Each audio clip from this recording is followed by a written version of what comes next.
बैतनिया में यीशु मसीह पर इत्र उंडेलना। फिर यीशु फसह से 6 रोज पहले बैतनिया में आया, जहां लाजर था जिसे यीशु ने मुर्दों में से जिलाया था।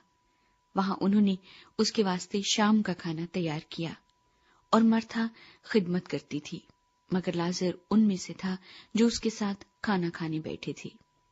फिर मरियम ने जटामासी का आध सेर खालिस और बेशकीमत इत्र लेकर यीशु के पांव पर डाला और अपने बालों से उसके पांव पोंछे, और घर इत्र की खुशबू से महक गया।